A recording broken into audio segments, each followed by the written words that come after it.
Unlike most people, I don't usually play games right away when they launch. Personally, I believe that the hype surrounding a release can distort the way we experience a game.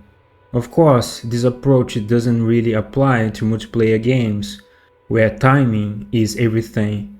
But that's not the case here, because today I'm going to compare 3 games I played entirely offline. So let's begin with a simple but important question. Is Elden Ring just an aesthetic experience, or does it truly go beyond that, especially when compared to Dark Souls and Skyrim?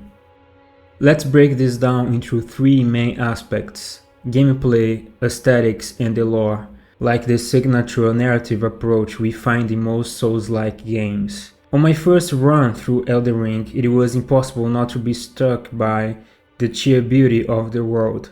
In fact, I'd say the first thing that really captivated me was the aesthetic impact, and this includes the topography of each region. The open world of Elden Ring is genuinely fascinating, and in my opinion, Limgrave stands out as the best designed area in the entire game. Now, I've explored the whole map, even the underground regions, but Limgrave remains my favorite. It strikes a near-perfect balance between terrain, ambient soundtrack, atmosphere, and even gameplay. Many other zones struggle to maintain that balance. Take Khalid for instance. Visually, it's certainly unique, it's hellish, corrupted landscape.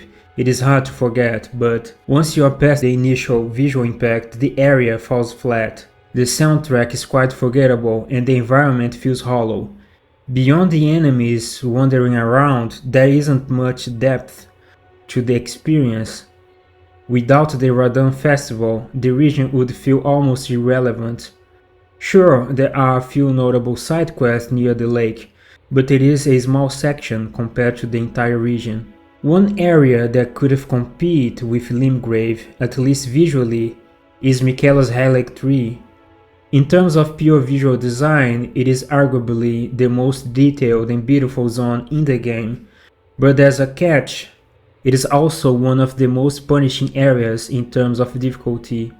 You're often forced to sprint through it, avoiding combat altogether, just to reach Malenia, the boss at the end. I only truly appreciated the Relic Tree's aesthetic after clearing out the enemies. The overgrown flora on the walls, the shimmery water running through a vast structure that resembles a forgotten stronghold. All of this creates an intense visual contrast, and Malenia fits this environment perfectly, even though the actual fight feels overly mechanical. Other major zones like Lendal, Nokron, and Farum Azula suffer from what I'd called closed space aesthetics. These areas lack both visual and mechanical impact. They often feel like variations of the same copy-pasted ruins. Lendal in particular is, in my view, the worst area in the game. It tries to present itself as an epic capital, but you can't even tell which doors are real or just decorative.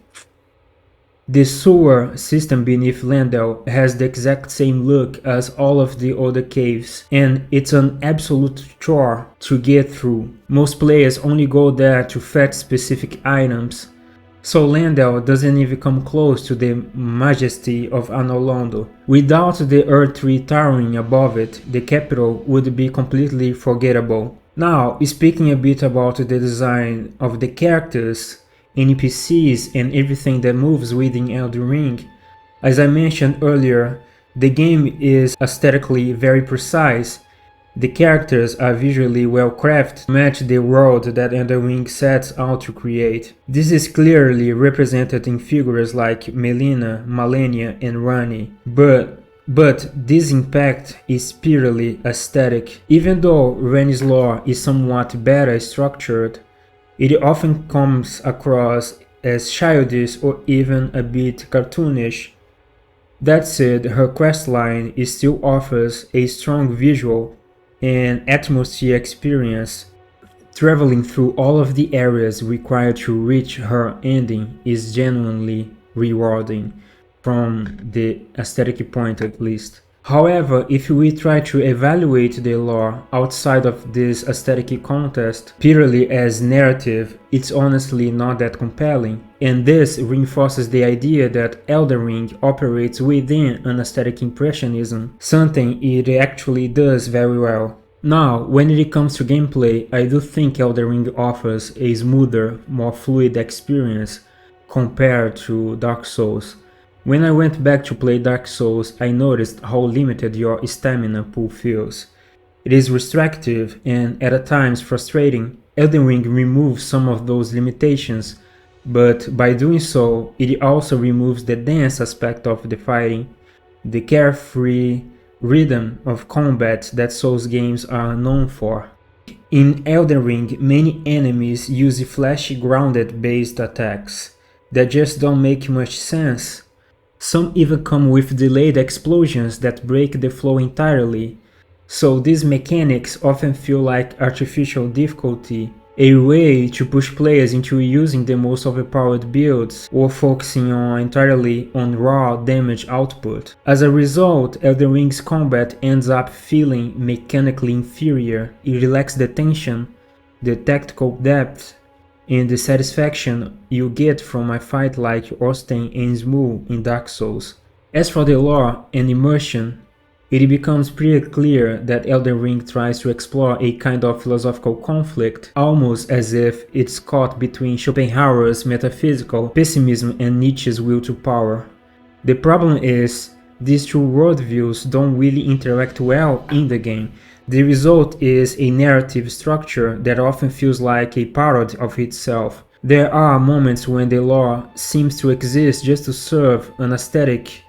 The whole concept of the greater will, or the tarnished, and all of that, it feels vague, disjointed, and at times pretentious.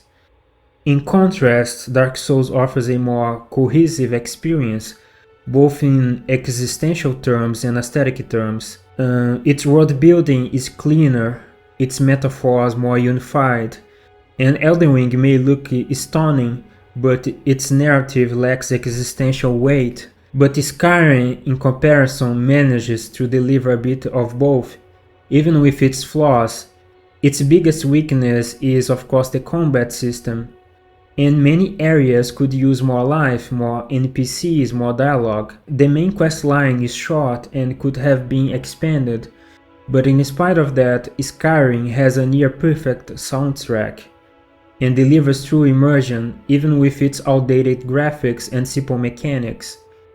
If Skyrim had deeper storytelling and better combat systems, it could easily surpass both Dark Souls and Elden Ring, because it understands how to build a living world that's both aesthetic and meaningful.